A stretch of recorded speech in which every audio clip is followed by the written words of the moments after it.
You all know that this is our second live class of this paid course. Your batch number is 59. So in this class, I am going to discuss on how can we learn this language properly.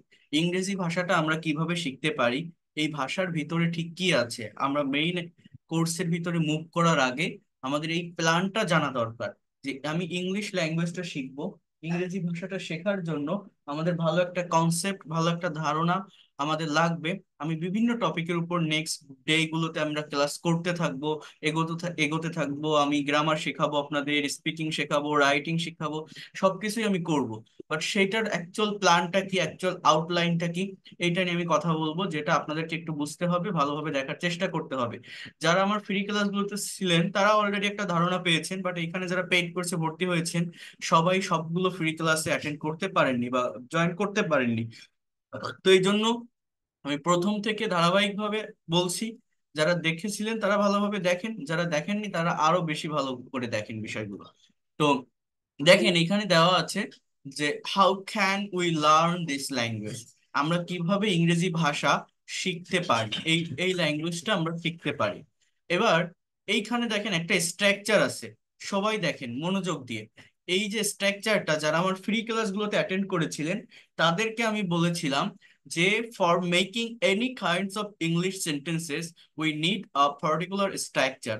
The structure is, first of all, we have to use a subject, and in the place of subject, we have to take noun or pronoun as a part of speech. There are 8 kinds of part of speech in English language, and you have to know that if you make any kinds of English sentences, you need some words. So from every sentence or every word has a particular name, and those names come from the part of speech. So in the place of subject, as a part of speech, we have to put noun and pronoun. After that, we have to take verb. Verb is a word that denotes being, having, or doing something. So verb is heartbeat of sentences. I mean, without verb, you will not be able to make any kinds of English sentences. If you would like to make any English sentence, you must put the verb after the subject. So after using verb, you have to take extension. In the place of extension, you can take so many component or element of sentences. First of all, in the place of extension, you have to take object. What is object? If you ask the question to the verb with what and whom, you will get object. If you can be able to put object in a particular sentences, you will be able to make a complete English sentence. If you don't get object, there would be complement as well as adverbial. What is complement?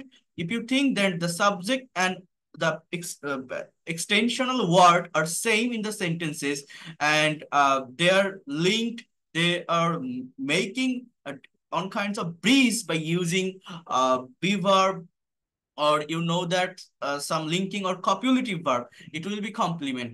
Otherwise, in the place of extension, you can get adverbial. What is adverbial?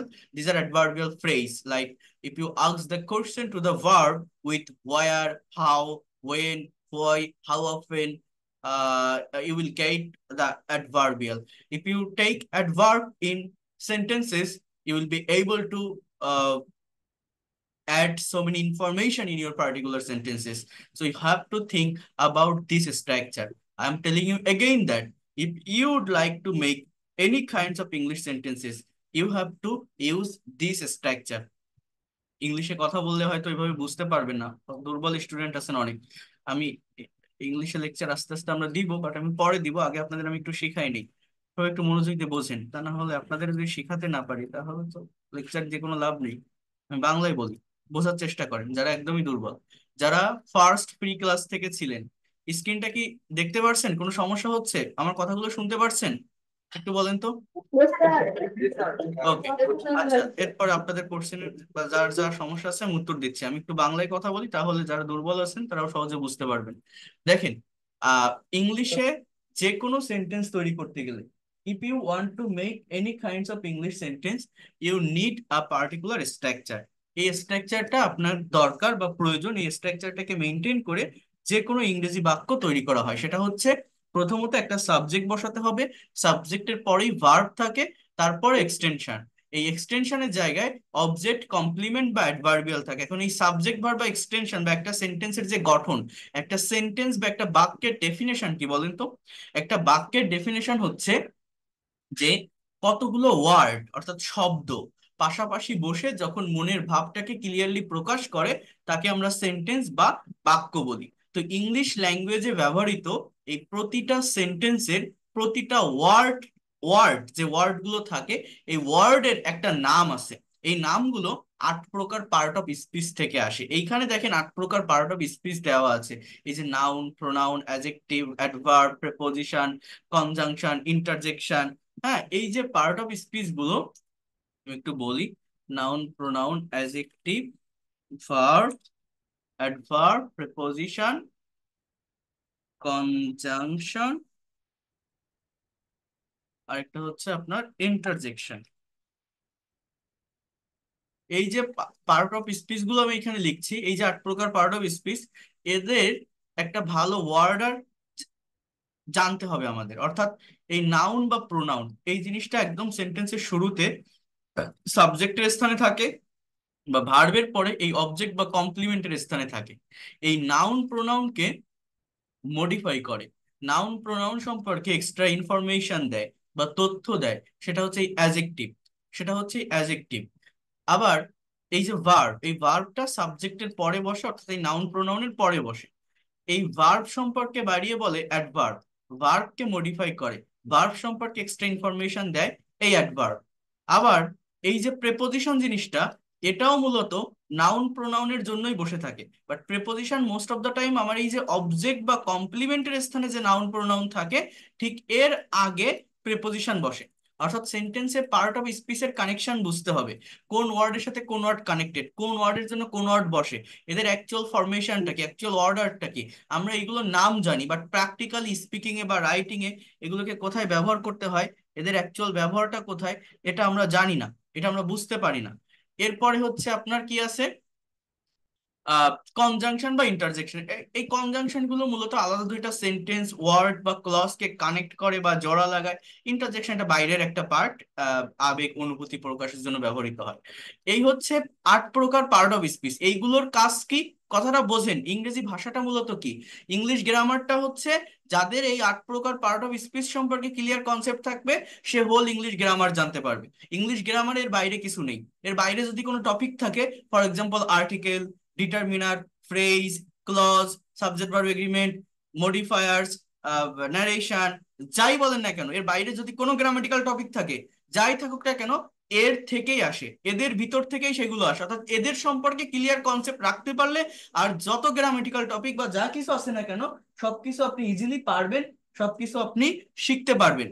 So 8 প্রকার part of speech সম্পর্কে concept থাকা মানে হচ্ছে whole English গ্রামারটা জানা। এবং এই part of speech মূলত কি কাজে লাগে, একটা সেন্টেন্স যখন তৈরি করি, একটা ওয়ার্ডের সাথে আরেকটা ওয়ার্ডের যে কানেকশন, এই কানেকশনটাকে ভালোভাবে বোঝার জন্য পার্ট অফ স্পিচের ব্যবহারটা হয়।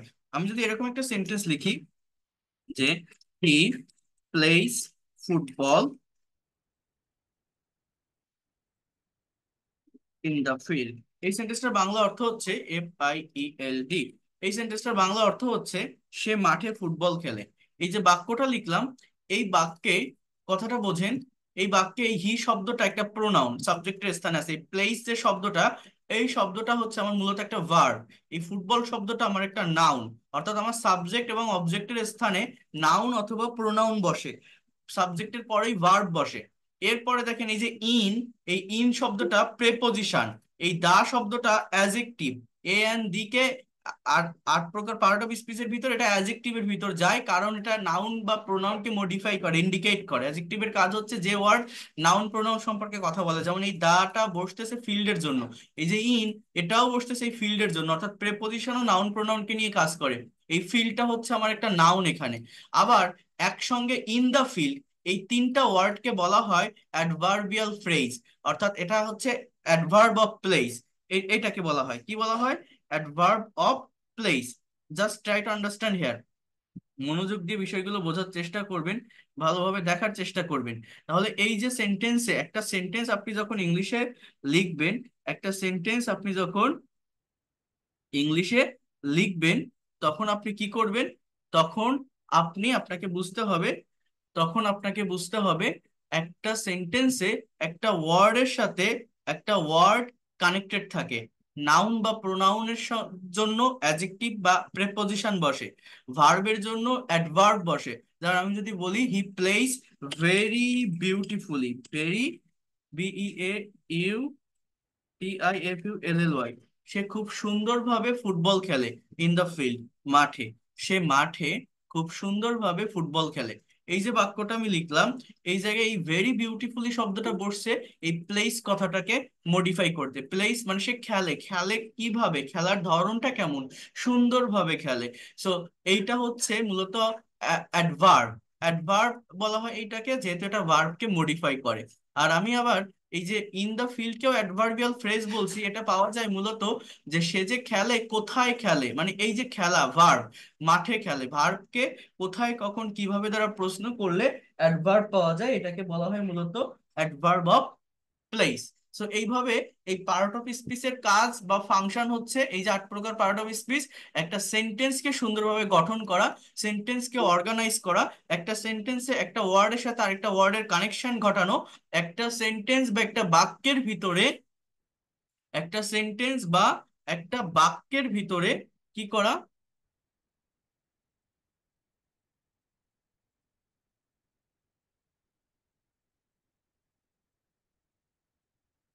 একটু ওয়েট করেন। একটা সেন্টেন্স বা একটা বাক্যের ভিতরে এক্সট্রা ইনফরমেশন অ্যাড দেওয়া, এটা হচ্ছে মূলত আমাদের এই যে পার্ট অফ স্পিচ, এদের কাজ। আমাকে আপনাদেরকে এই বিষয়টাকে ভালোভাবে বুঝতে হবে, ভালোভাবে নেওয়ার চেষ্টা করতে হবে। ঠিক আছে? এবার দেখেন, এবার দেখেন তাহলে পার্ট অফ স্পিচের কাজ কি? আমি যে সেন্টেন্স তৈরি করি, সেন্টেন্সের ভিতর যে শব্দগুলো থাকে, এই শব্দগুলোর নাম থাকে, সেই নাম এই পার্ট অফ স্পিচ থেকে আসে, এবং এই পার্ট অফ স্পিচ ধরে একটা শব্দের সাথে আরেকটা শব্দের কানেকশন হয়। তো এটা নিয়ে আমি ডিটেলস আলোচনা করব, পরে বুঝাবো। এটা গেল একটা সাইড। এবার দেখেন, এইখানে আছে টেন্স শিখতে হবে আমাদের। এই টেন্স জিনিসটা কি? টেন্স হচ্ছে সময় বা টাইমের পরিবর্তন। অর্থাৎ আমরা যখন ইংলিশে কথা বলি একজন আরেকজনের সঙ্গে, স্পিকিং করি বা কনভারসেশন করি, আমরা কখনো একটা অ্যাকচুয়াল টাইমে কথাকে রেখে সামনে এগোতে পারি না। আমাদের বিভিন্ন ওয়েতে একটা কথাকে বলতে হয়, বিভিন্ন সেন্সে বিভিন্ন টাইমে বলতে হয়। যেমন আমি এখন আপনাদের ক্লাস নিচ্ছি, আপনি জয়েন করতে পারছেন না, আপনি বলছেন যে sir I can not join your class right now, আমি আপনার ক্লাসে জয়েন করতে পারছি না। এবার আমি আবার আপনাকে পরে একটু পরে কোশ্চেন করলাম যে আপনি কি জয়েন করেছেন, have you joined in my class, আপনি কি ক্লাসে জয়েন হয়েছেন, have you joined in my class. তাহলে এটা আমার আরেকটা টেন্সে বললাম। এবার সে আমাকে বলল যে স্যার না, আমি একটু পর জয়েন হব। Sir I will join your class after few minutes later, I will join your class after few minutes later, I am busy now. সে এরকম একটা কথা বলছে। অর্থাৎ যখন একজনের সাথে আরেকজন কথা বলে বা কনভারসেশন করে, তখন কিন্তু আমরা কখনো একটা স্টেবল টাইমের উপর কথাকে রেখে সামনে এগোতে পারি না। আমার সময়ের পরিবর্তন করতে হয়, কথা চেঞ্জ করতে হয়, এবং এই চেঞ্জিংটা আসে মূলত এই টেন্সের স্ট্রাকচারের পরিবর্তনের মাধ্যমে। ইংলিশে 3 প্রকার টেন্স আছে: প্রেজেন্ট, পাস্ট, ফিউচার। প্রত্যেকটা টেন্সের 4টা করে ভাগ আছে: indefinite, continuous, perfect, perfect continuous. Total English ল্যাঙ্গুয়েজে টেন্সের স্ট্রাকচার হচ্ছে 12টা। এই 12টা স্ট্রাকচারের ভিতরে আমার am, is, are, was, are, have, has, had auxiliary verb হিসেবে বসে, এবং তারপরে কিছু মেইন ভার্ব থাকে। এই জন্য এই am, is, are, was, are, have, has, had বা ডু, ডাজ, ডিড, এগুলোর ব্যবহার মূলত কিভাবে হয়, কোথায় হয়, কেন হয়, কখন মেইন ভার্ব হিসাবে বসে, কখন অক্সিলারি ভার্ব হিসাবে বসে, সেটাও আমাকে ডিটেলসে জানতে হবে। অর্থাৎ টেন্সটা মূলত কাজ করে এই যে সাবজেক্টের পরে যে এই যে প্লেস যে শব্দটা, এই যে ভার্বের যে জায়গাটা না, এই জায়গাটা নিয়ে মূলত কাজ করে ওই টেন্স, অন্য কোথাও না। অন্য সবকিছু এগুলো সব যা তাই থাকবে, টেন্সের কাজটা মূলত এই জায়গায়। হি প্লেস ফুটবল মানে সে ফুটবল খেলে। আমি যদি বলি হি প্লেড ফুটবল, এর মানে সে ফুটবল খেলেছিল। এগুলো হচ্ছে টেন্সের পরিবর্তন। আর টেন্সের পরিবর্তনটা হচ্ছে মূলত কি, আহ টেন্সের পরিবর্তনটা হচ্ছে মূলত টাইমের পরিবর্তন, সময়ের পরিবর্তন, টাইমের পরিবর্তন বা সময়ের পরিবর্তন। অর্থাৎ এই পরিবর্তনটা হয়ে থাকে, একটু ওয়েট করেন,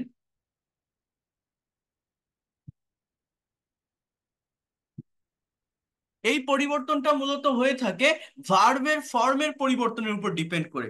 এখানে আমি যদি বলি উইল প্লে, সে ফুটবল খেলবে। আমি যদি বলি ইজ প্লেইং, সে ফুটবল খেলছে। সো এই যে জায়গাটা, এই জায়গাটা হচ্ছে সময়ের পরিবর্তন। আমি কথা বলার ক্ষেত্রে একজন আরেকজনের সঙ্গে যখন ইংলিশে কেউ স্পিকিং করা হয়, কনভারসেশন করা হয়, কমিউনিকেশন করা হয়, আমরা এই যে স্পোকেন ইংলিশ শিখছি, আপনারা যে এই যে ইংলিশে কথা বলতে আসছেন, কথা বলাটা শিখতে আসছেন, এই কথা বলতে পারি না কেন? কথা বলার জায়গাটা মূলত কিন্তু জাস্ট এইটাই, সাবজেক্টের পরে যে ভার্ব। আমি যখন বাংলায় একটা কথা ভাবতেছি, ইংলিশে বলতে চাচ্ছি, এই ভার্বের জায়গাটা সঠিকভাবে আমি ইউজ করতে পারি না ইনস্ট্যান্টলি। যে টাইমে কথা বাংলায় বলতেছি সেইটার ইংলিশ ফর্ম আমি জানি না, অর্থাৎ সঠিক টেন্স আমি জানি না। এই জন্যই কিন্তু আপনি পারেন না স্পোকেন ইংলিশ। জাস্ট এইটা, জাস্ট এই ভার্বকে নিয়ে কাজটা হচ্ছে স্পোকেন ইংলিশ। এবার দেখেন, এরপরে আসি মডাল ভার্ব। এই মডাল ভার্বের কথা আমি কি বলছি? শুধুমাত্র টেন্স শিখে মনের সম্পূর্ণ ভাব প্রকাশ করা যায় না। এর জন্য আমাদের এই মডাল সম্পর্কে ধারণা রাখতে হয়, তার সাথে সেমি মডাল। আর এই টেন্স, মডাল, সেমি মডালের একটা রিভার্স স্ট্রাকচার হচ্ছে প্যাসিভ ভয়েস। এইটা আমাকে জানতে হবে। এই প্যাসিভ জানার পর আমাকে কন্ডিশনাল সেন্টেন্সের ব্যবহার জানতে হয়, শর্তযুক্ত বাক্য, পজিটিভ ভার্ব জানতে হবে, এই ফ্রেজ অ্যান্ড ক্লজ জানতে হবে। ফ্রেজ অ্যান্ড ক্লজ হচ্ছে মূলত এই যে পার্ট অফ স্পিচ গুলোর সঙ্গে কানেক্টেড। একটা পার্ট অফ স্পিচ একটা ওয়ার্ডে না বসে তিন চারটা ওয়ার্ডে মিলে যখন আমার বসে থাকে, তখন সেখানে সাবজেক্ট ভার্ব থাকলে তাকে ক্লজ বলি, না থাকলে তাকে আমরা ফ্রেজ বলি। এগুলো সব আমরা ডিটেলসে শিখবো। তো আমাদের এই বিষয়গুলো মূলত শিখতে হবে। দেখেন, এই যে সিম্পল, কমপ্লেক্স, কম্পাউন্ড সেন্টেন্স, সিম, লেট, গেট, হ্যাভিং, এই ভার্বগুলোর ব্যবহার, লিঙ্কিং ওয়ার্ডস বা রিলেটিভ প্রোনাউনের ব্যবহার, হ্যাঁ, তো ভোকাবুলারিও তো আমরা দেখবো। তো আমাদের মেইনলি যে কাজটা করতে হবে, আমি যদি একটু প্র্যাকটিক্যালি দেখাই দেই, যারা আমার ফার্স্ট ফ্রি লাইভ ক্লাসে ছিলেন তারা হয়তো এই বিষয়টা দেখেছিলেন, বাট সবাই তো আর আমার সেই ক্লাসগুলো করতে পারেননি। আমি একটু প্র্যাকটিক্যালি লিখে দেখাই, তাহলে আপনাদের বিষয়গুলো বুঝতে বা নিতে সুবিধা হবে, সহজ হবে। দেখেন, সবাই একটু মনোযোগ দিয়ে এই জায়গাটা বোঝার চেষ্টা করেন, ভালোভাবে নেওয়ার চেষ্টা করেন। সেটা হচ্ছে, যেটা আমি প্রথমত বলছি, যে for making any kinds of English sentences we need a particular structure. স্ট্রাকচারটার কথা কি বললাম? ফার্স্ট অফ অল আমাদের একটা সাবজেক্টের দরকার। সবাই বোঝেন যারা একদম দুর্বল, একটা সাবজেক্টের দরকার। এই সাবজেক্টের জায়গাটাতে আমরা কি বসিয়ে থাকি? সাবজেক্টের জায়গাটাতে পার্ট অফ স্পিচ হিসেবে নাউন অথবা প্রোনাউন বসাই। নাউন প্রোনাউন মানে কি? যে কোনো ব্যক্তি বা বস্তুকে ইন্ডিকেট করা হয় অ্যাজ আ সাবজেক্ট। এই সাবজেক্টের পরেই যে কোনো ইংলিশ সেন্টেন্স তৈরি করতে গেলে ভার্ব বসাতে হয়। বাংলায় কিন্তু ভার্ব বসে না, বাংলায় ভার্বটা অলওয়েজ লাস্টে বসে। বাংলায় ভার্ব লাস্টে বসে, ইংলিশে ভার্ব, একটা মিনিট একটু ওয়েট করেন তো, ইংলিশে ভার্ব সাবজেক্টের পরে বসে। এই এই জায়গাটা আমাকে মনোযোগ দিয়ে বুঝতে হবে। এবং ইংলিশে যে ভার্বটা বসে সাবজেক্টের পরে, এই ভার্বের জায়গাটাকে নিয়েই আমাদের মেইনলি কাজ করতে হবে, মেইনলি সামনের দিকে এগোতে হবে। ঠিক আছে?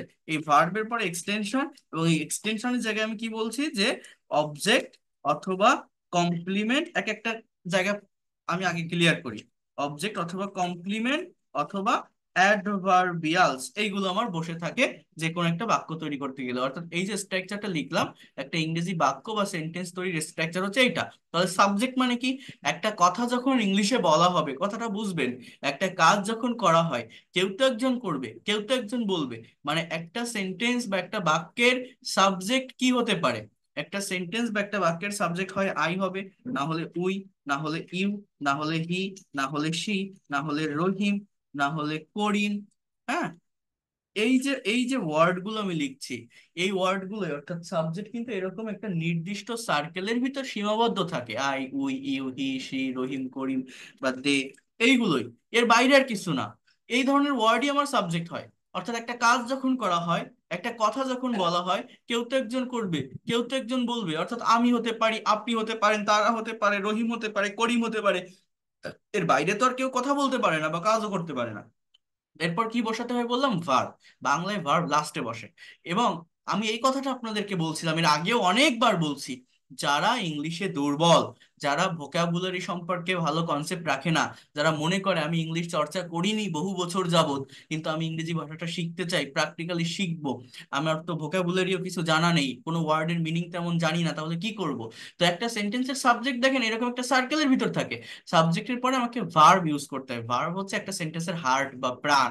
ভার্ব ছাড়া কোনো সেন্টেন্সই তৈরি করা যায় না। ভার্ব জিনিসটা কি? যেটা অ্যাকশন দেয়, যেটা কাজ করা বোঝায়, কাজ। হ্যাঁ, তো এই ভার্বের ভোকাবুলারি যে যত বেশি জানে, সে তত দ্রুত ভোকাবুলারি জায়গাটাকে কভার করতে পারবে এবং ইংলিশ এক্সপার্ট এবং ফ্লুয়েন্ট হতে পারবে।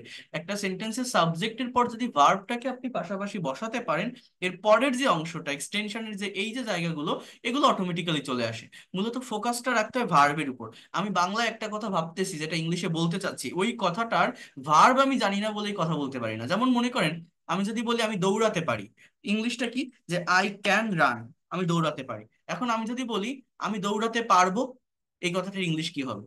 এবার অনেকে দেখবেন আর বুঝবে না, অনেকে এরকম বলে কি জানেন, বলে যে আই উইল ক্যান রান। জিনিসটা তো এরকম না।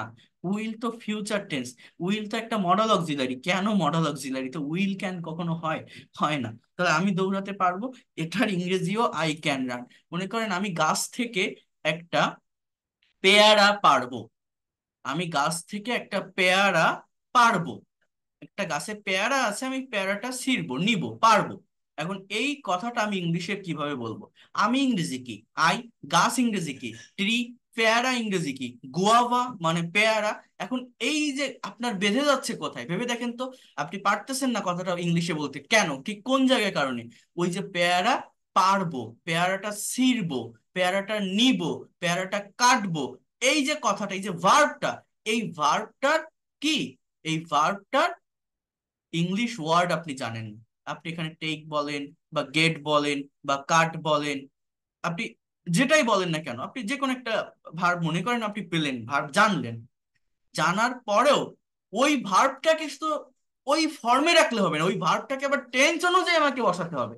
আপনি যে কথাটা বলছেন আমি পেয়ারা পারবো, পেয়ারাটা তুলবো, পেয়ারাটা কাটবো বা ছিঁড়বো, এই এইটার জন্য যে আপনার টেন্সের একটা টাইমের পরিবর্তন ওই ভার্বের সঙ্গে করতে হবে, সেটা যদি আপনি না জানেন, তাহলে আপনার ওই জায়গাটা ভুল হয়ে যাবে। অর্থাৎ মেইন কাজ বা মেইন ফোকাস ওই ভার্বের জায়গাটার উপর দিতে হয়। ভার্বের ওই জায়গাটা সম্পর্কে যে ক্লিয়ার কনসেপ্ট রাখতে পারবে, ভার্ব সম্পর্কে যার ক্লিয়ার একটা ধারণা থাকবে, সে ইংলিশে এক্সপার্ট হতে পারবে, সে ফ্লুয়েন্ট হতে পারবে। কি হলো এই জায়গায়? জাস্ট 1 মিনিট একটু ওয়েট করেন তো।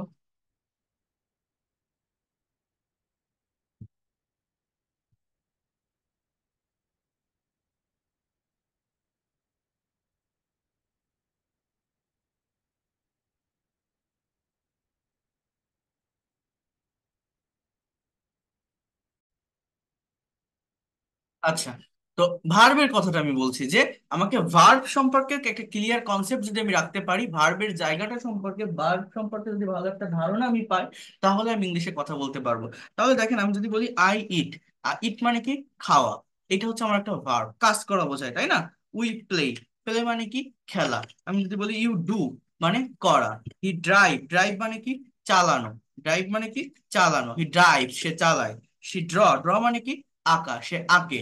দে গো, গো মানে কি? যাওয়া, সে যায়। একটা সেন্টেন্স মনে রাখবেন বা একটা বাক্যে সাবজেক্ট এবং ভার্ব যদি আপনি পাশাপাশি বসাতে পারেন, আপনার যে অবজেক্টের যে জায়গা বা ফাংশন, সেটা আপনি অটোমেটিক্যালি পেয়ে যাবেন, অবজেক্টটা অটোমেটিক্যালি চলে আসে। মেইনলি ফোকাসটা রাখতে হয় এই ভার্বের উপর। এই ভার্ব সম্পর্কে যে যত বেশি ধারণা রাখে, যার যত বেশি ক্লিয়ার কনসেপ্ট এই ভার্ব সম্পর্কে আছে, সে তত দ্রুত ইংরেজি ভাষাটা শিখতে পারবে বা ইংরেজি ভাষাটাকে সে তত দ্রুত ডেভেলপ করতে পারবে। এরা মনে রাখেন, সাবজেক্ট আর ভার্ব যদি বসাতে পারেন, অবজেক্টের যে জায়গাটা সেটা অটোমেটিক্যালি চলে আসবে। আমরা একটা জায়গা এক একটা জায়গা নিয়ে ক্লিয়ার করি। দেখেন আমি খাই, কি খাই, এটা সিচুয়েশন অনুযায়ী অটোমেটিক্যালি হয়ে যাবে। দেখেন আপনি যদি কোনো সেন্টেন্সের ভার্বকে কি বা কাকে দ্বারা প্রশ্ন করেন, তাহলে এই অবজেক্ট পাবেন। অবজেক্ট দুই প্রকার, একটাকে বলা হয় ডাইরেক্ট অবজেক্ট বা বস্তুবাচক অবজেক্ট, অর্থাৎ ভার্বকে হোয়াট দ্বারা প্রশ্ন করলে ডাইরেক্ট বা বস্তুবাচক অবজেক্ট পাওয়া যায়। আরেকটাকে বলা হয় ইনডাইরেক্ট অবজেক্ট বা ব্যক্তিবাচক অবজেক্ট, ভার্বকে হুম দ্বারা প্রশ্ন করলে ইনডাইরেক্ট বা ব্যক্তিবাচক অবজেক্ট পাওয়া যায়। কোনো কোনো সেন্টেন্সে একটা অবজেক্টও থাকে, কোনো কোনো সেন্টেন্সে দুটো অবজেক্টও থাকতে পারে। তাহলে আমি খাই, কি খাই? আপনি ভাত খান, ডাল খান, রুটি খান, আপনি সেটা বসাতে পারেন আই রাইস। এটা কিন্তু আমার একটা কমপ্লিট সেন্টেন্স। একটা সেন্টেন্স বা বাক্যে যদি সাবজেক্ট ভার্ব এবং অবজেক্টটা বসান, কমপ্লিট হয়ে যায়। এবার আমরা খেলি, কি খেলি? We play, we play. আপনি ফুটবল খেলেন, লুডো খেলেন, দাবা খেলেন, ক্রিকেট খেলেন, যা খেলেন আপনি এখানে বসান। You do, you do the work, তুমি কাজ করো। That is the complete sentence. He drives a car, সে একটা গাড়ি চালায়। That is the complete sentence. She draws, সে আঁকে। মানুষ আঁকে কি? মানুষ ছবি আঁকে, তাহলে শি ড্রস আ পিকচার। সে একটা ছবি আঁকে, সো এটা আমার একটা কমপ্লিট সেন্টেন্স। এইভাবে দে গো, তারা যায়, দে গো টু স্কুল, তারা স্কুলে যায়, that is the complete sentence. দেখেন এই জায়গাটা একটু বোঝেন। কি খাই, ভাত খাই, কি খেলি, ফুটবল খেলি, কি করে, তুমি কি করো, কাজ করো, সে কি চালায়, গাড়ি চালায়, অর্থাৎ কি আঁকে, ছবি আঁকে, কি দিয়ে অর্থাৎ হট দিয়ে প্রশ্ন করলে আমি রাইস, ফুটবল, ওয়ার্ক, কার, পিকচার এগুলো পাচ্ছি। কিন্তু এই গোটাকে আপনি প্রশ্ন করেন তো, যে সে কি যায়, কাকে যায়, কোনো উত্তর আসে? উত্তরটা কিন্তু কি কাকেতে আসে না। এই উত্তরটা আসতেছে যে টু স্কুল, এটা আসে কোথায় যায়, তারা যায় হোয়ার, দে গো টু স্কুল, তারা স্কুলে যায়। অর্থাৎ এইটা আমার মূলত কিন্তু এই হোয়ার দিয়ে কোশ্চেন করে আসতেছে। তো কোনো সেন্টেন্সের ভার্বকে যদি, এই যে জায়গাটা দেখেন, কোনো সেন্টেন্সের ভার্বকে যদি হাউ, দেখেন হাউ মানে কিভাবে, হোয়ার মানে কোথায়, হোয়েন মানে কখন, এবং হোয়াই মানে কেন, এই ওয়ার্ডগুলো দ্বারা কোশ্চেন করা হয়, তাহলে একটা সেন্টেন্সে মূলত অ্যাডভার্ব পাওয়া যায়। যে সেন্টেন্সে নাউন থাকে না, অ্যাডভার্ব থাকে, সেই সেন্টেন্সের ভার্বটাকে বলা হয় ইনট্রানজিটিভ ভার্ব। এই যে গো, আমাদের এই গো ভার্বটাকে একটা ইনট্রানজিটিভ ভার্ব বলে। ইংলিশ ল্যাঙ্গুয়েজে প্রিন্সিপাল ভার্ব দুই প্রকার, একটা ট্রানজিটিভ, একটা ইনট্রানজিটিভ। তো এই গোটা ইনট্রানজিটিভ। বুঝবো কিভাবে? যার অবজেক্ট থাকে তার ভার্বটাকে ট্রানজিটিভ, যার অবজেক্ট থাকে না তার ভার্বটাকে ইনট্রানজিটিভ। এই যে ট্রানজিটিভ ইনট্রানজিটিভ জিনিসটা কি, বা অবজেক্ট থাকে, অবজেক্ট থাকে না, অ্যাডভার্ব থাকে, এগুলো আমার কেন দরকার? এগুলোর অনেক জায়গায় প্রয়োজন হয়। যেমন আপনি যদি প্যাসিভ ভয়েস করতে যান, ভয়েস চেঞ্জ যেটাকে বলা হয়, যে সেন্টেন্সের অবজেক্ট থাকে না সে সেন্টেন্সের ভয়েস করা যায় না। যেমন কেউ যদি আপনাকে এই বাক্যটা দিয়ে বলে দে গো টু স্কুল, এই বাক্যটা কেউ যদি আপনাকে দেখায়, শো করে, দিয়ে বলে যে এটার প্যাসিভ করো, তো এটা কখনো কোনোদিন প্যাসিভ করা সম্ভব নয়, এটার কোনো অবজেক্ট নেই। তো যার অবজেক্ট নেই প্যাসিভ করা যায় না, তো এটাকে আপনি প্যাসিভে করতে পারবেন না। তো এই জন্য এই জিনিসগুলো জানতে হয় যে কোনটা ট্রানজিটিভ ভার্ব, কোনটা ইনট্রানজিটিভ ভার্ব, বা কোনটা অবজেক্ট, কোনটা অ্যাডভার্ব। তো এই যে টু স্কুল, এটাকে বলা হয় মূলত অ্যাডভার্ব, অ্যাডভার্বিয়াল প্লেস, মানে adverb of place, adverbial phrase. হ্যাঁ, রহিম স্পিক্স, রহিম বলে, কি বলে, রহিম স্পিক্স ইংলিশ, রহিম ইংরেজি বলে বা ইংরেজিতে কথা বলে। এখন এই যে প্রতিটা কমপ্লিট সেন্টেন্স আমি লিখলাম, দেখেন আমরা যখন প্রাইমারি বা বেসিক লেভেলে ইংলিশে বাক্য বা সেন্টেন্স তৈরি করি, আমরা এরকম সেন্টেন্স তৈরি করতেই অভ্যস্ত। এতটুকুর ভিতরেই আমি সীমাবদ্ধ থাকি যে আই ইট রাইস, আমি ভাত খাই। আমি যদি নেগেটিভ ইন্ট্রোগেটিভও করি, তো আমরা এরকম বলি যে I don't eat rice, do I eat rice, don't I eat rice, we play football, we don't play football, do we play football, don't we play football, you do the work, you don't do the work, do you do the work, don't you do the work। এরকম ভাবে আমরা sentence করি। He drives a car, he doesn't drive a car, does he drive a car, doesn't he drive a কার।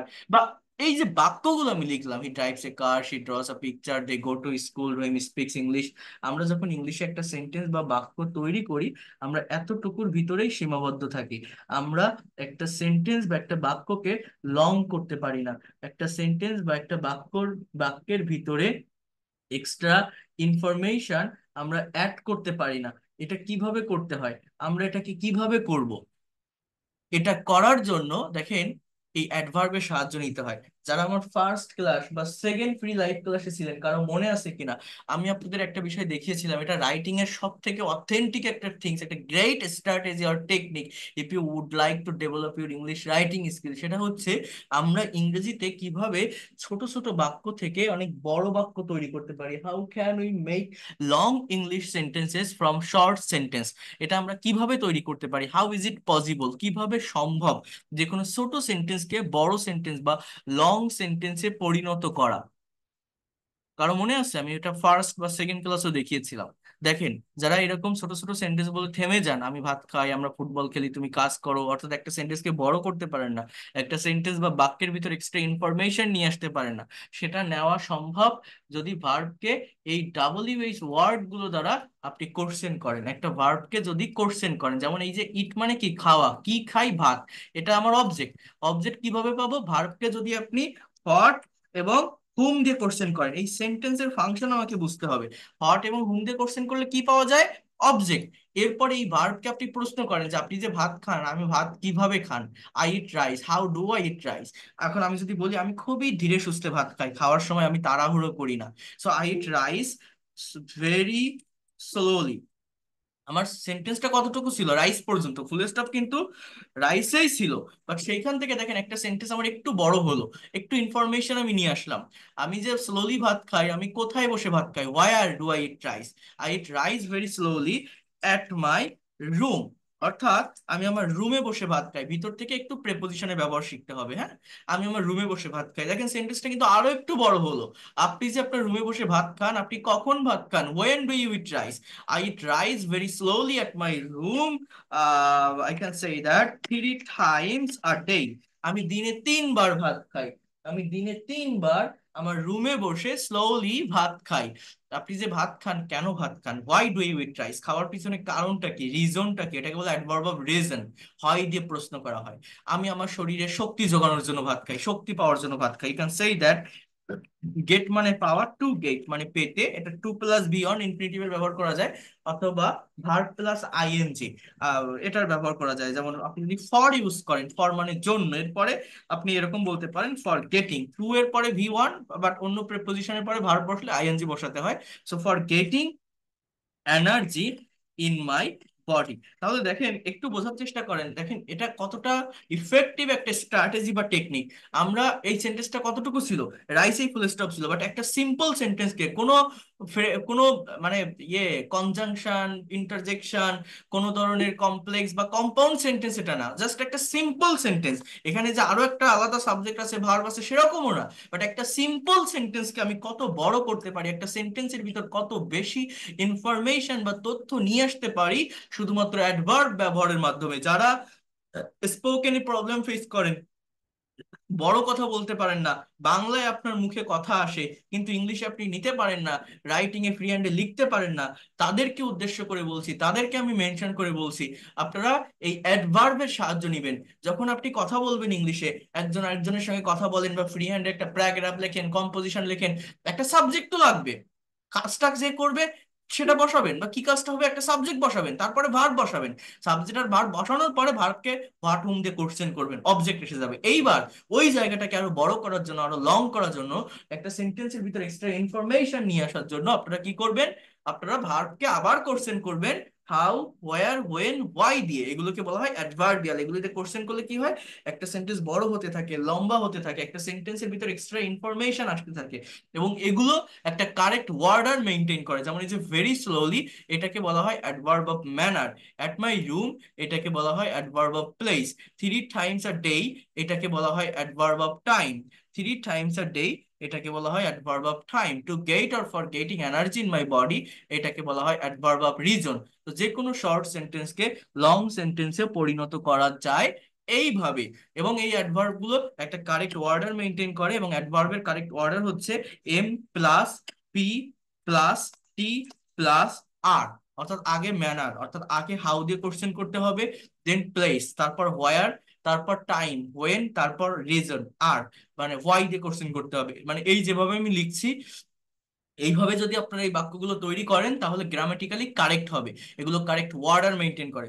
যে কোনো সেন্টেন্সকে আপনি এইভাবে বড় করতে পারেন, যেখানে একটা প্রিন্সিপাল বা ফাইনাইট ভার্ব থাকে, মানে এই যে ইট, প্লে, এই ধরনের ভার্ব যেখানে থাকে, যদি মেইন ভার্ব অ্যাম, ইজ আর না হয়। মানে আমি যদি এরকম একটা সেন্টেন্স লিখি, for example he is a farmer, অর্থাৎ সে একজন কৃষক, এই সেন্টেন্সকে কিন্তু এই এর ভার্বটা হচ্ছে ইজ। ইজ মানে কি হয়, তো এটা এইখানে শেষ। এটা এটা জাস্ট একটা লিঙ্কিং ভার্ব, একটা বি ভার্ব, একটা কপিউলেটিভ ভার্ব। এই এই এই সেন্টেন্স এইখানেই ফুল স্টপ। এটাকে কিন্তু কখনো এরকম কি, কাকে, হোয়েন, হয়, এগুলো দ্বারা কোশ্চেন করা যায় না। কোশ্চেন করলে এগুলো মিলবেও না। ঠিক আছে? তো যে সেন্টেন্সে মেইন ভার্ব থাকে, অর্থাৎ এই যে ফাইনাইট ভার্ব, যেমন ইট, প্লে, ডু, ড্রাইভ, ড্র, এই ধরনের সেন্টেন্স গুলোকে আপনি যখন বড় করবেন, প্রথমে ভার্বকে হোয়াট এবং হুম দিয়ে কোশ্চেন করবেন, তারপর এই ওয়ার্ড গুলো দিয়ে কোশ্চেন করবেন। দেখবেন একটা সেন্টেন্সের ভিতরে অনেক বেশি ইনফরমেশন অ্যাড করতে পারবেন। যারা ছোট ছোট কথা বলে থেমে যান, স্পিকিং করার ক্ষেত্রে বেঁধে যায়, রাইটিং এ যাদের বেঁধে যায়, বাঁধবে না, অনেক দ্রুত আহ, অনর্গল যে কোনো কথা আপনি বলতে পারবেন। এই এই স্ট্র্যাটেজিটা, টেকনিকটা ফলো করে দেখবেন, আপনি অনেক দ্রুত এগোতে পারবেন। উই প্লে ফুটবল, আমরা ফুটবল খেলি। কিভাবে খেলি? How do we play football? এখন ইউ ক্যান সে দ্যাট মানে খেলার সময় আমাদের বিহেভিয়ারটা কেমন, আচরণটা কেমন, ম্যানারটা কেমন। হ্যাঁ, এখন আপনি বলতে পারেন আমরা খুবই ক্ষিপ্রতার সাথে, দ্রুততার সাথে ফুটবল খেলি, কিলিয়ান এমবাপ্পের মতো দৌড়াই। অথবা বলতে পারেন না, আমরা খেলার মাঠে ফাউল করি না, মারামারি করি না, আমরা খুবই ভদ্র প্লেয়ার, আমরা ভদ্রতার সাথে খেলি। I mean, if you say that we play football very quickly, আমরা খুবই দ্রুততার সাথে ফুটবল খেলি, ক্ষিপ্রতার সাথে ফুটবল খেলি, কেন খেলি? এটাকে, এই যে ভেরি কুইকলি, এটাকে বলা হয় অ্যাডভার্ব অফ ম্যানার। এবার আপনি যে ফুটবল খেলেন, আপনি কোথায় ফুটবল খেলেন, where do you play football, you have to use the place. আমরা মাঠে ফুটবল খেলি, can say that in the field we play football in the field. আমরা মাঠে ফুটবল খেলি। আপনি যে মাঠে ফুটবল খেলেন, আপনি কখন ফুটবল খেলেন? আমরা বিকাল বেলায় ফুটবল খেলি, you can say that in the afternoon. বা আপনি এখানে জাস্ট অ্যাট আফটারনুন বলা যায়, অ্যাট আফটারনুন। এই ভিতর থেকে একটু প্রেপোজিশনের ব্যবহারটা জানলে অনেক দ্রুত এটাকে ডেভেলপ করতে পারবেন, অন্য কিছু না। আমরা মাঠে ফুটবল খেলি, বিকাল বেলায় খেলি। কেন খেলেন আপনি?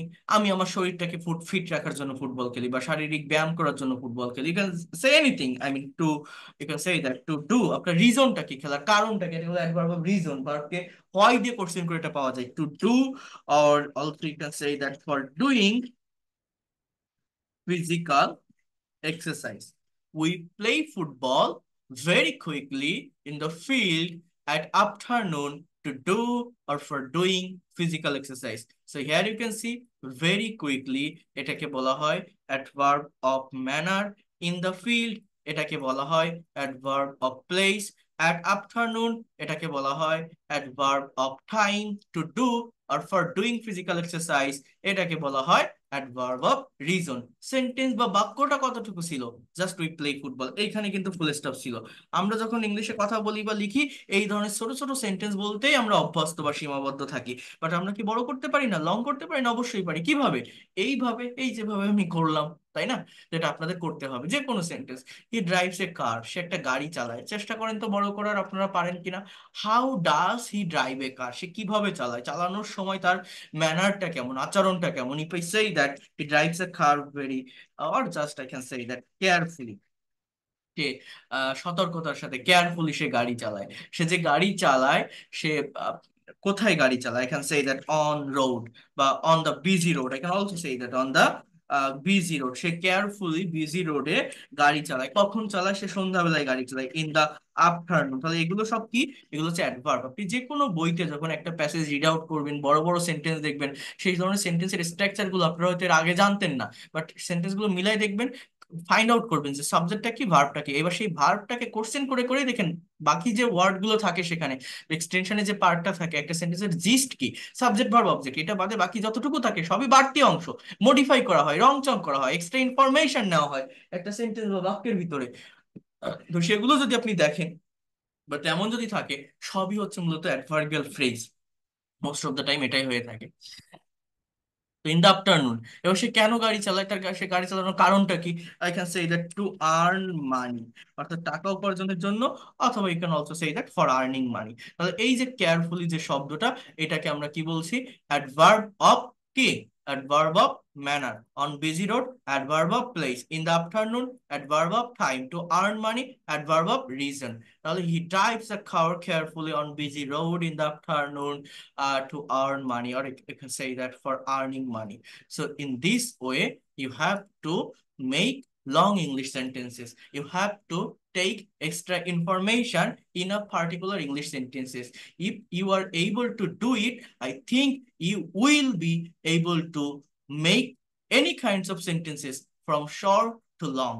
You will be able to take so many extra information in a particular sentences that will really helpful for developing your writing as well as your speaking skills. So have you understood what I have said? বুঝতে পারছেন আপনারা জিনিসটা কি, স্ট্র্যাটেজিটা কি, টেকনিকটা কি? Sentence বড় হবে কিভাবে? সেন্টেন্স বড় হবে, সেন্টেন্সকে বড় করার নিয়ম হচ্ছে ভার্বকে পোর্শন করতে হবে। ভার্ব তো অবশ্যই লাগবে, একটা সাবজেক্ট থাকবে, সেই সাবজেক্ট যে কাজটা করবে সেই কাজটাকে তোমার বসাতে হবে। আর যে সেন্টেন্স গুলোতে মেইন ভার্ব থাকে না, অ্যাম, ইজ, আর অজয়ের যদি কোনো সেন্টেন্স, যেমন I am happy, she is a girl, I am a boy, he is a farmer, they are doctor, এই ধরনের সেন্টেন্স যদি থাকে, এগুলো কিন্তু বড় করা যায় না। এইগুলোকে মূলত বলা হয় কমপ্লিমেন্ট যুক্ত সেন্টেন্স। অর্থাৎ কমপ্লিমেন্টের বাংলা অর্থ হচ্ছে পরিপূরক। একটা সেন্টেন্সে যে সাবজেক্ট থাকে সেই অবজেক্ট থাকে, এখানে যে, হি, সেই ফার্মার। তো এই সেন্টেন্স গুলোকে কখনো বড় বড় করা যায় না, এগুলো এখানেই ফুল স্টপ। এই জন্য আমি এখানে লিখছি যে এক্সটেনশনের এখানে কমপ্লিমেন্ট কি, যেখানে ওই যে অ্যাম, ইজ আর অজ এর মেইন ভার্ব থাকে, ওইগুলোকেই মূলত কমপ্লিমেন্ট যুক্ত সেন্টেন্স বলে। অবজেক্ট কি সেটা তো আমি বলছি। আর ভার্ব কি, কাকে দ্বারা প্রশ্ন করলে অবজেক্ট পাওয়া যায়। আর অ্যাডভার্বিয়ালটা হচ্ছে মূলত সেন্টেন্সটাকে আরো বড় করার জন্য, আরো লং করার জন্য এটাকে ব্যবহার করতে হয়, এটাকে নিয়ে আসতে হয়। যেমন দেখেন, আমি একটা এমন একটা সেন্টেন্স দেখাই যেখানে দুটো অবজেক্টই আছে। ফর এক্সাম্পল, মনে করেন শি, সে, গিভ মানে দেওয়া, এর পাস্ট ফর্ম গেভ। এই যে দুটো ওয়ার্ড আমি লিখলাম শি গেভ, এই দুটো ওয়ার্ডের বাংলা কি? সে দিয়েছিল। এবার হুম দিয়ে একটা কোশ্চেন করেন তো, হুম, এইচ ও এম, হুম, হুম, হুম মানে কি? কাকে? তাহলে শি গেভ, সে দিয়েছিল, হুম কাকে? আমি যদি শি গেভ মি, সে আমাকে দিয়েছিল, এই মিটাও কিন্তু একটা অবজেক্ট। আমি আবারও বলছি, ভার্বকে হট এবং হুম দিয়ে কোশ্চেন করলে অবজেক্ট পাওয়া যায়, তো বেশিরভাগ টাইমে হট দিয়ে উত্তরটা আসে, বাট এটাও হয়। তো হুম মানে কাকে, এটাকে বলে ব্যক্তিবাচক বা ইনডাইরেক্ট অবজেক্ট। আমি যদি শি গেভ মি, এটাই কিন্তু আমার একটা কমপ্লিট সেন্টেন্স। আবার she gave me what, she gave me a rose, অর্থাৎ এখানে কিন্তু কোনো অ্যাডভার্ব নেই এখনো পর্যন্ত। এই সেন্টেন্সটা, শিটা সাবজেক্ট, গেভটা ভার্ব, মি আর রোজ এটুকু অবজেক্টের অংশ, বাট এখানে দুটো অবজেক্টই আছে। মি একটা আলাদা অবজেক্ট, ইনডাইরেক্ট বা ব্যক্তিবাচক, আর আর রোজ বস্তুবাচক, অর্থাৎ শি গেভ, সে দিয়েছিল, মি হোয়াট, আর রোজ, অর্থাৎ সে আমাকে একটা গোলাপ দিয়েছিল। এই যে একটা কমপ্লিট সেন্টেন্স। এবার এইটাকে আরো বড় করতে পারি এই গেভ প্রশ্ন করে অ্যাডভার্ব দিয়ে, যেমন হাউ, সে কিভাবে আপনাকে গোলাপ দিয়েছিল, he gave me a rose very politely, সে খুবই ভদ্রতার সাথে আমাকে একটা গোলাপ দিয়েছিল। সে যে আপনাকে গোলাপ দিয়েছিল, সে কোথায় বসে আপনাকে একটা গোলাপ দিয়েছিল, ওয়ার, ও মানে প্লেস দিয়ে কোশ্চেন করতে হবে। আমি যদি বলি যে এক পার্ক, সে আমাকে পার্কে বসে একটা গোলাপ দিয়েছিল। সে যে আপনাকে পার্কে বসে একটা গোলাপ দিয়েছিল, সে কি বলবো, সে কেন আপনাকে, বা সরি, কখন দিয়েছিল গোলাপটা, হোয়েন দিয়ে কোশ্চেন করেন। এবার হোয়েন, আগে how, then where, then when. আমি যদি বলি সে গতকাল সন্ধ্যাবেলায় আমাকে পার্কে একটা গোলাপ দিয়েছিল, he gave me a rose very politely at park in the evening yesterday, অর্থাৎ সন্ধ্যায়, গতকাল সন্ধ্যায় সে পার্কে আমাকে একটা গোলাপ দিয়েছিল। সে যে আপনাকে পার্কে বসে গতকাল সন্ধ্যায় একটা গোলাপ দিয়েছিল, সে কেন দিয়েছিল, ওয়াই, রিজনটা কি, গোলাপ দেওয়ার পিছনে কারণটা কি? কারণ কি হতে পারে?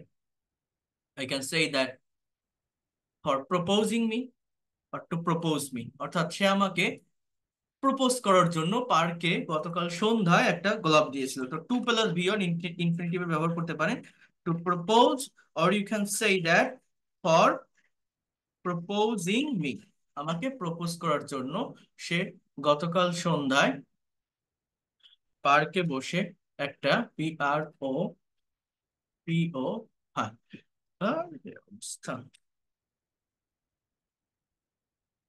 গতকাল সন্ধ্যায় আমাকে পার্কে বসে একটা গোলাপ দিয়েছে। তাহলে এই যে মি, এটা ইনডাইরেক্ট অবজেক্ট, এ রোজ এটা ডাইরেক্ট অবজেক্ট, ভেরি পলাইটলি এটাকে বলছে adverb of manner, at park এটাকে বলছে adverb of place, in the evening yesterday এটাকে বলছে adverb of time, two propose or for proposing me এটাকে বলছে আমি অ্যাডভার্ব অফ রিজন।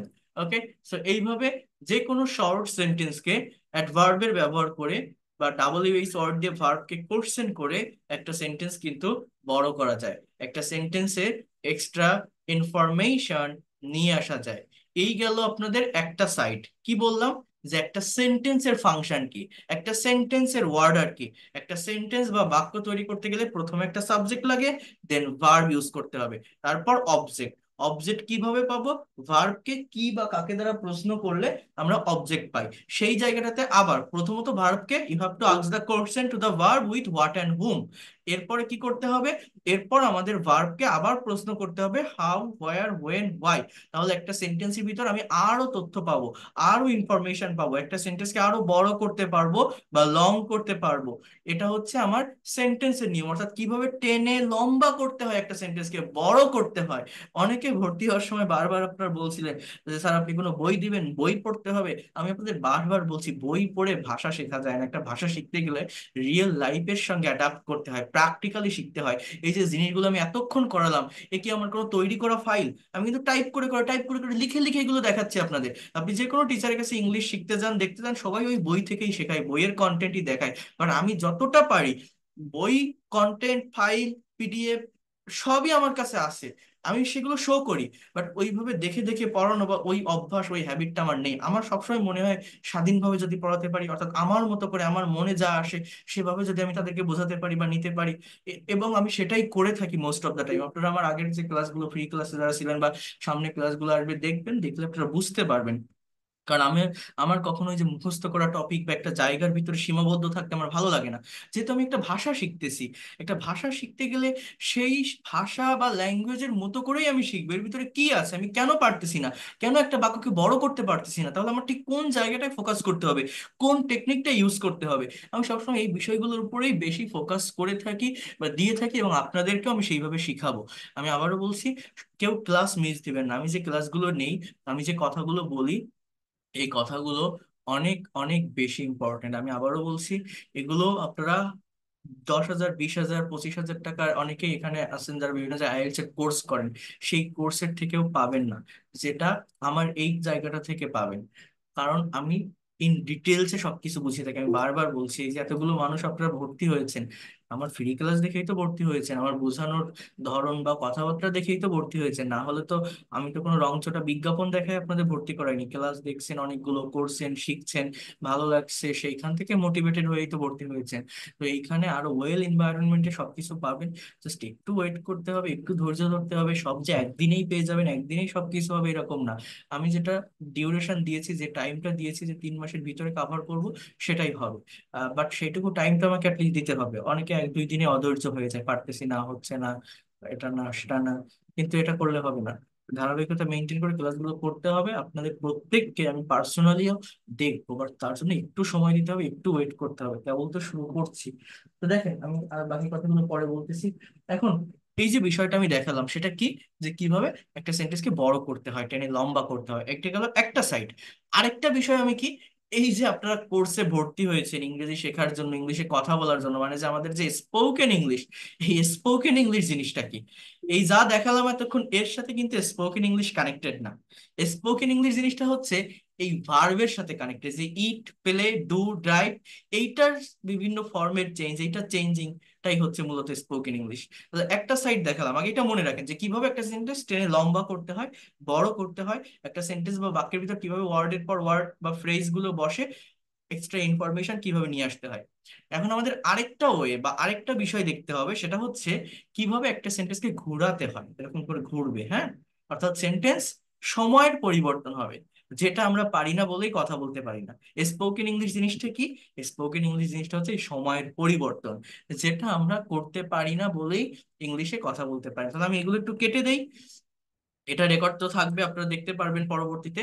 আমি আরেকটা জায়গায় এবার আসবো। তাহলে একটা সাইড দেখালাম কিভাবে সেন্টেন্স বড় হয়, কিভাবে সেন্টেন্স লং হয়, কিভাবে একটা সেন্টেন্সের ভিতর এক্সট্রা ইনফরমেশন আসে, এগুলো দেখলাম। এখন আমি আপনাদেরকে এটা দেখাবো যে ইংলিশ, এবার আমি দেখাবো যে স্পোকেন ইংলিশ জিনিসটা কি, একটা সেন্টেন্স ঘোরাতে হয় কিভাবে। অর্থাৎ অর্থাৎ দেখেন, এবার বোঝার চেষ্টা করেন, এইবার দেখেন, এইখানে এইবার যে ছোট ছোট বাক্যগুলো আছে, এই বাক্যগুলোর বাংলা অর্থ কি, এটুকু কি আপনারা বলতে পারবেন? যেমন আমি আই ইট রাইস, মানে কি, আমি ভাত খাই। বাংলাটা কিন্তু এতটুকুই, আমি ভাত খাই। উই প্লে ফুটবল, আমরা ফুটবল খেলি। ইউ ডু দা ওয়ার্ক, তুমি কাজ করো। হি ড্রাইভস এ কার, সে গাড়ি চালায়। শি ড্রস আ পিকচার, সে ছবি আঁকে। দে গো টু স্কুল, তারা স্কুলে যায়। রহিম স্পিক্স ইংলিশ, রহিম ইংরেজি বলে বা ইংরেজিতে কথা বলে।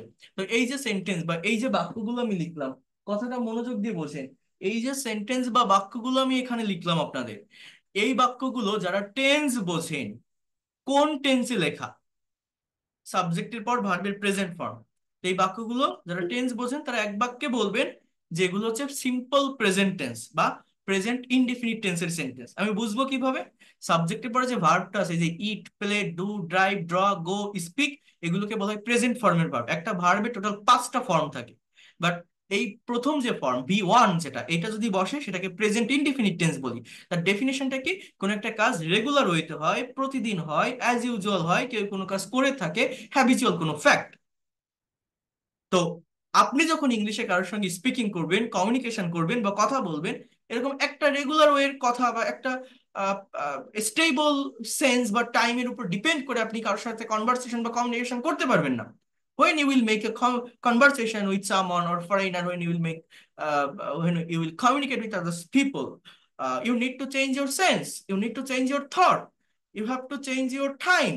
So how can you do that? You can do it by changing the formation of verb according to the tense, or by maintaining the structure of tense. অর্থাৎ এই যে ভার্ব গুলো দেখছেন, ইট, প্লে, ডু, ড্রাইভ, ভালোভাবে বোঝেন, যারা দুর্বল, যারা একদম বেসিক লেভেলে আছেন, এর থেকে ডিটেলস আর বোঝানো যায় না। এই যে eat, play, do, drive, draw, এই যে ভার্ব গুলো দেখছেন, এই প্রত্যেকটা ভার্বের 5টা ফর্ম থাকে।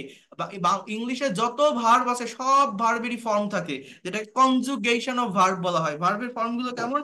এই যে ভার্ব ওয়ান, বা এটাকে বলে প্রেজেন্ট ফর্ম, ভার্ব টু বা পাস্ট ফর্ম, এগুলো সবই আমি শেখাবো আপনাদের এক এক করে, হ্যাঁ? টেনশনের কিছু নেই, সবই শিখতে পারবেন। আমাদের দরকার কি, আমি সেটাই আজকে দেখাচ্ছি। Verb 3, past participle form. Verb 4, present participle form. Verb 5, এটাকে বলে থার্ড পারসন ফর্ম।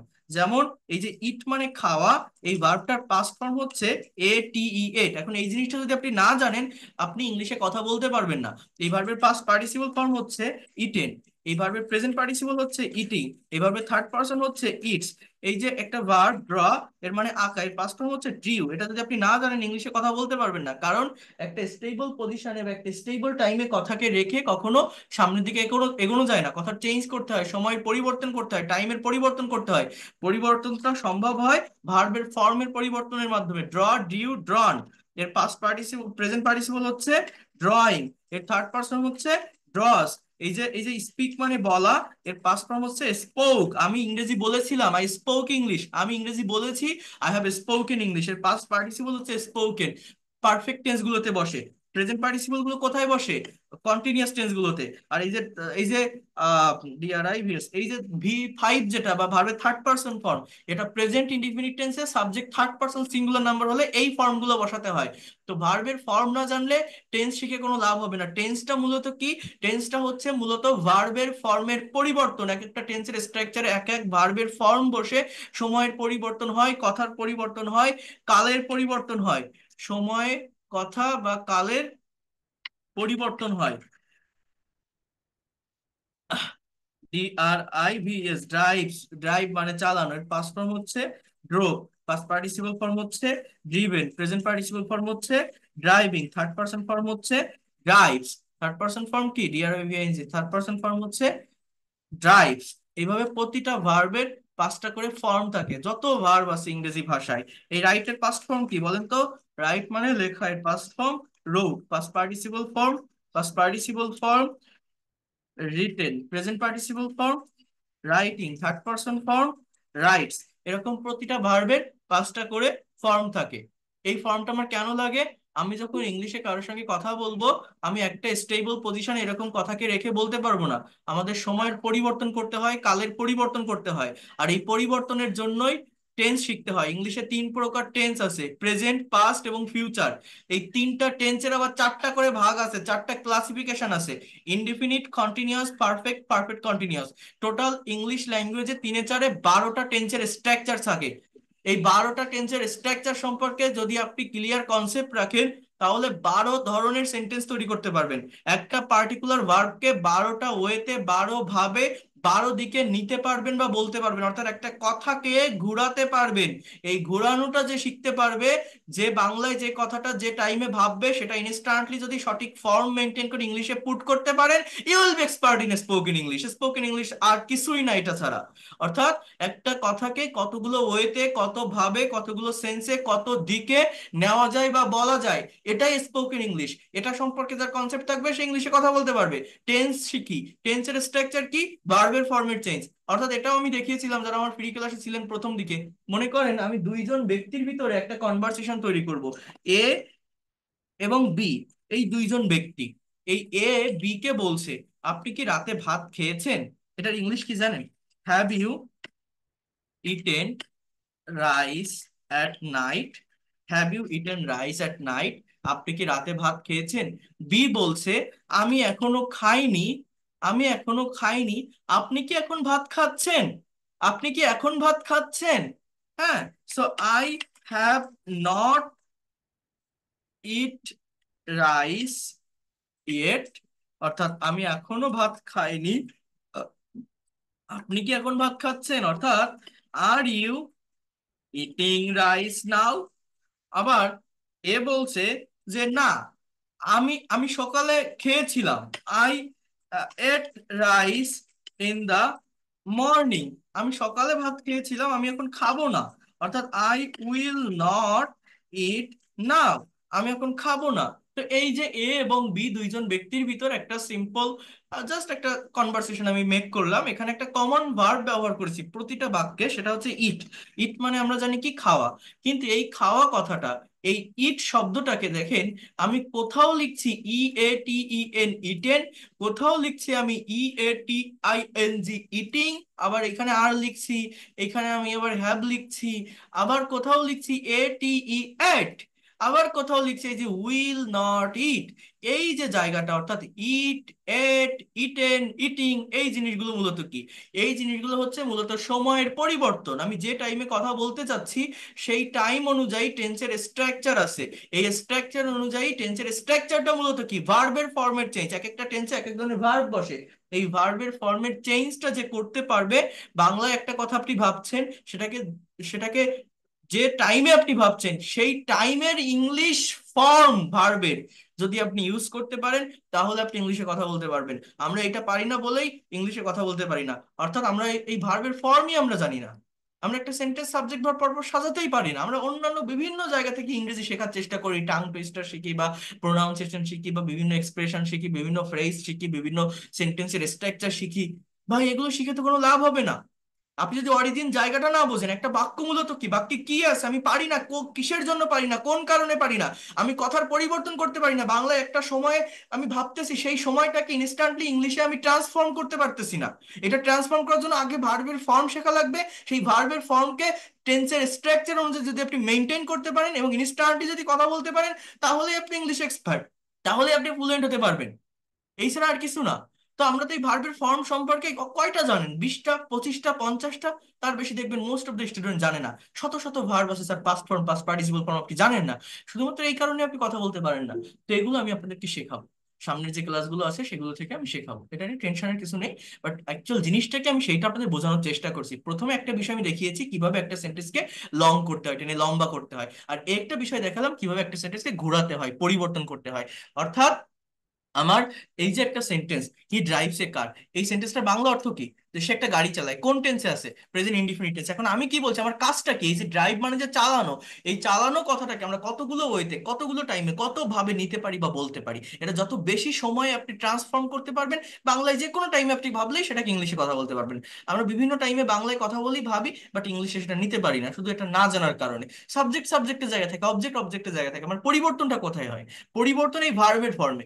সে একটা গাড়ি চালায়, হি ড্রাইভস এ কার। আমি যদি বলি হি ড্রোভ এ কার, ড্রাইভের পাস্ট ফর্ম হচ্ছে ড্রোভ, এটা আমাকে আগে জানতে হবে। এর বাংলা অর্থ কি? সে একটা গাড়ি চালিয়েছিল, চালিয়েছিল অতীত হয়ে গেছে।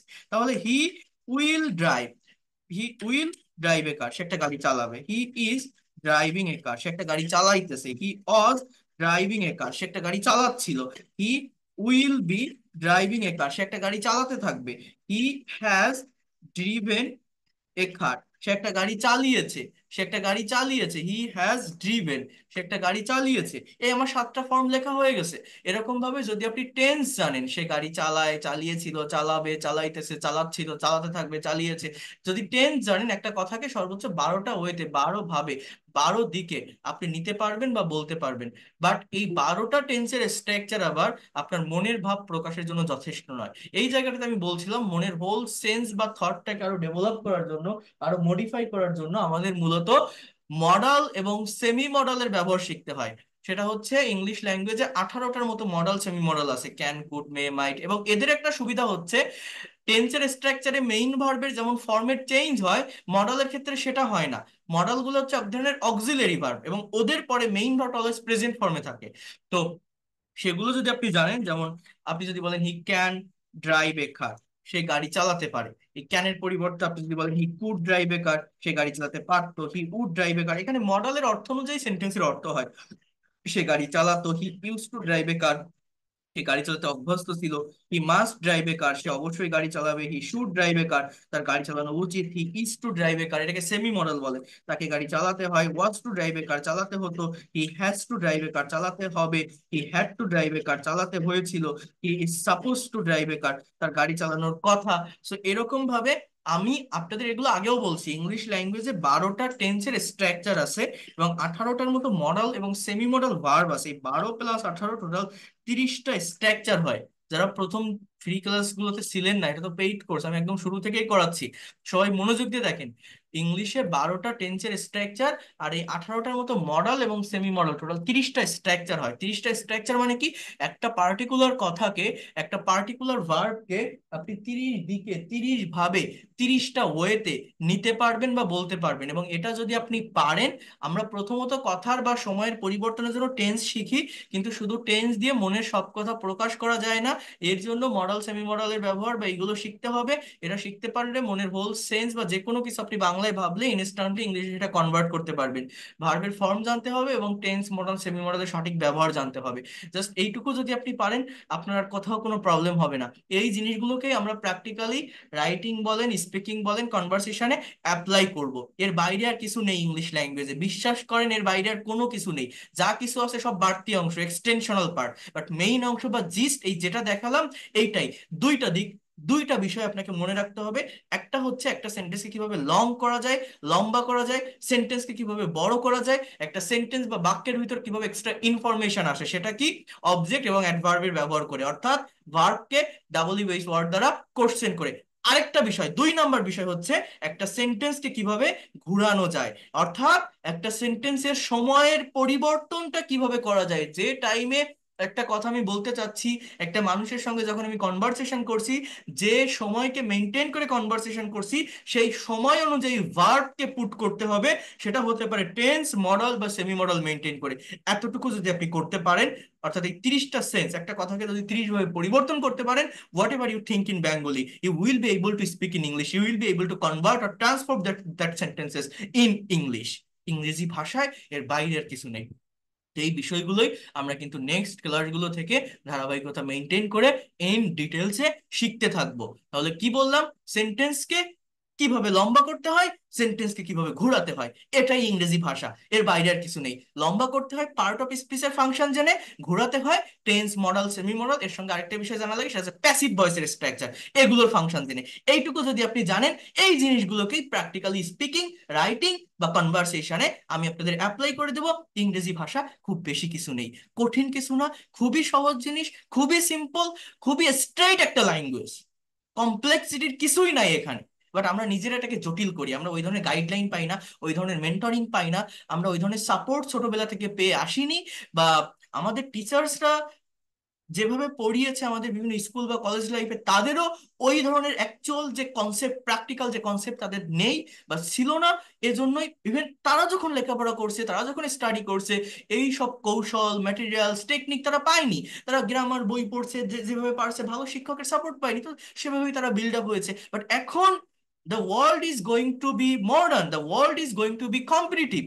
If you would like to do better something in your life, if you want to be expert and professional in your life, if you want to spread yourself in the whole world, you have to know this language for the communication, for the conversation, for doing better something, for doing different kinds of business or other things.